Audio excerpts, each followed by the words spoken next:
Hello and welcome to Newsclick. Today we have with us Professor Aijaz Ahmad, and we are going to discuss what is happening in Syria and what is the larger picture, particularly in terms of the American threat to bomb Syria, the kind of responses that we seem to have got internationally, and what could happen to the whole West Asian scenario. Aijaz, first question, do you think that what the Americans are claiming has happened, that means Assad is responsible for the chemical weapons that have been apparently used in Ghouta, or do you think this is a false flag attack as others are saying, or do you think the jury is still out on that? The least we can say is that there is no real evidence yet.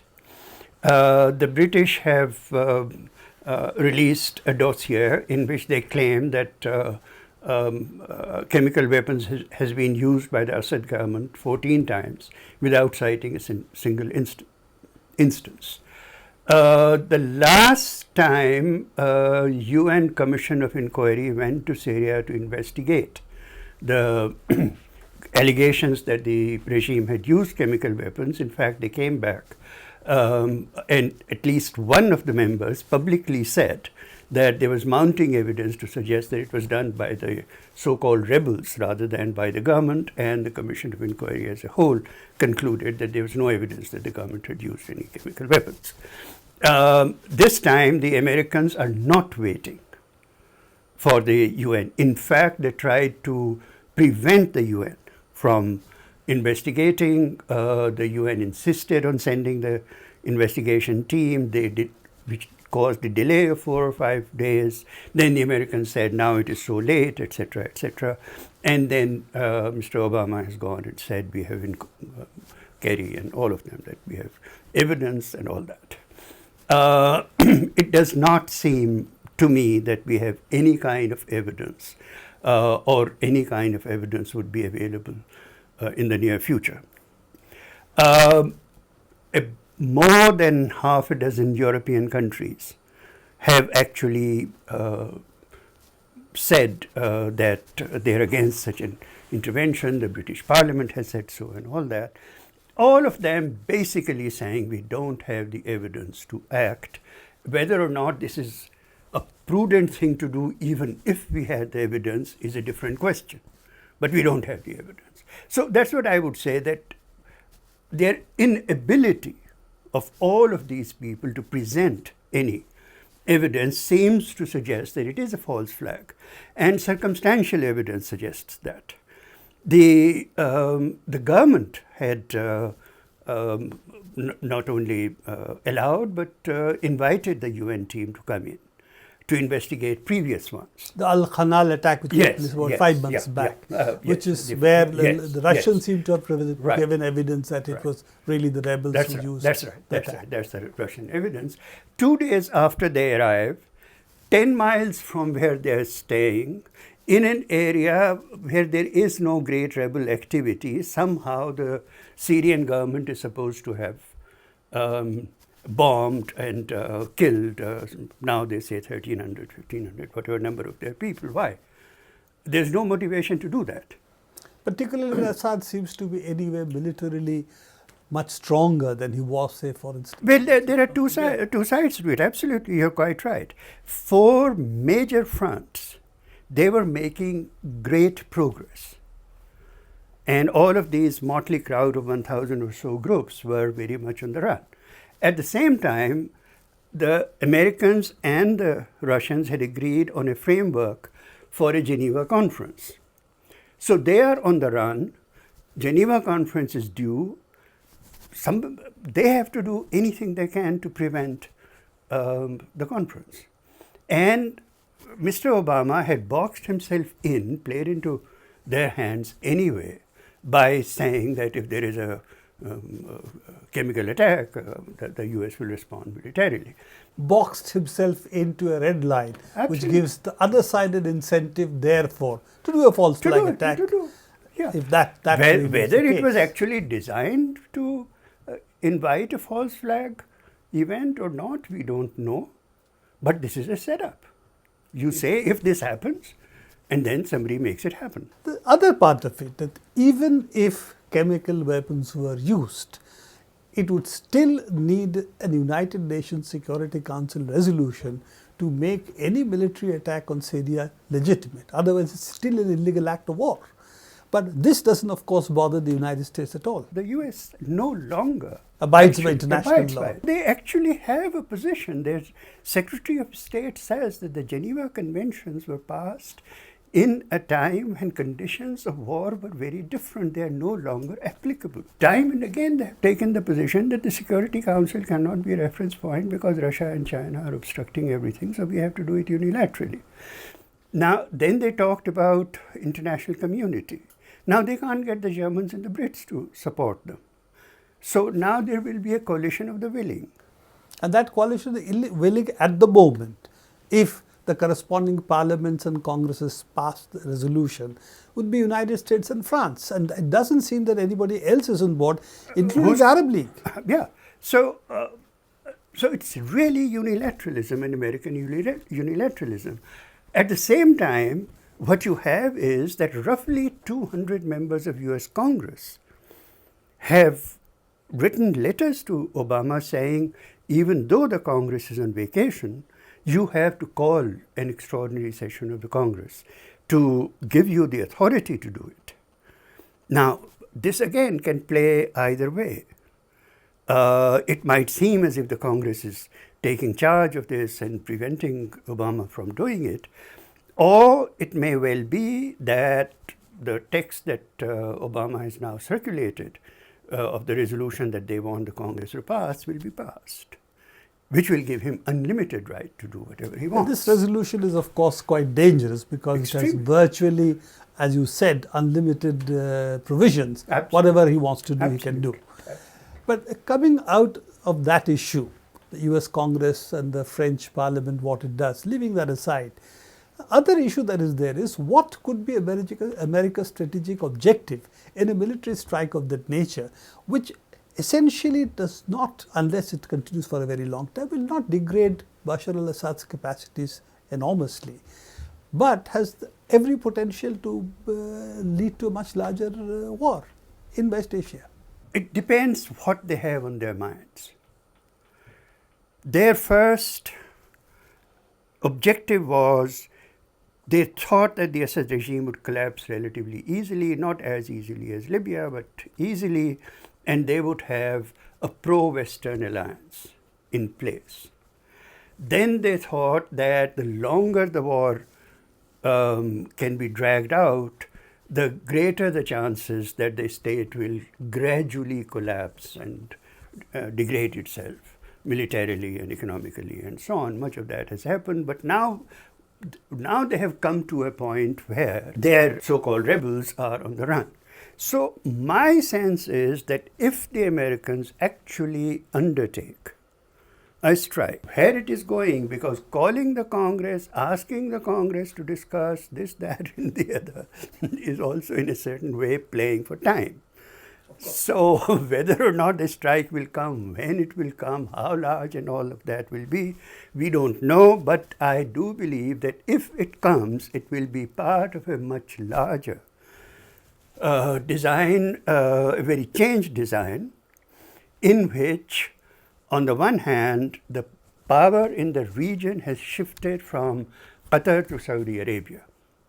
And that has had immediate consequences inside Syria on various levels. The Saudi interest is not having the various Al-Qaeda affiliated groupings and various kinds of Salafists and so on to form the government. What now is in the cards is to have a period of time, not a long period of time, but to funnel in a lot of very high quality weaponry, lot of actual militants from the Jordanian side to resurrect this phantom called the Free Syrian Army. Part of the Israeli project all this time has been to say that not one red line, but two red lines. One, if the regime uses. But the other red line is if the insurgents are getting close to getting hold of them, of the chemical weapons. So either case we will go. But just the question that I have is, how do you really restrict that the war will stay within the boundaries set by the United States, that Hezbollah will not do anything, will allow Syria to fall, Iran will allow Syria to fall, Russia is going to be a bystander, and of course Russia can still continue to be a bystander and give some support to Syria in terms of arms and weapons and so on. But Hezbollah and Iran have a larger stake in Syria. So if they do get involved in some capacity, could not this also have been a much larger war? That's a different formulation. You had used the term regional war. Regional war means state agents fighting, war against each other. Iran can do all kinds of things without being part of a regional war. In that sense, yes, they will do more. They have been doing some. They'll do more. What is the composition of these? How is it that this Syrian armed forces, which had been fought to a stalemate and had been very much on the defensive in most areas, have suddenly gained initiative on every major front? Well, how much of Hezbollah is there? How many Iranis have come? There are all kinds of rumors flying. So we don't know. We don't know. Really we do know that in Qusayr at least, it was the intervention of the Hezbollah that proved decisive. That was decisive. My sense is that if Americans are really upping the ante and actually bombing, it is to punish Syria for the role of Hezbollah. It has nothing at all to do with any chemical weapons or anything at all. It is to say, you allowed Hezbollah to come in, and we need to teach you a lesson. We are going to teach you a lesson for that. But here is the issue. Lebanon already sectarian strife has increased, and again Saudi Arabia's hand is very much being visible. That it appears that they are involved directly in the kind of things happening in Lebanon today. They have been earlier also, but not with this kind of violence that has started over there.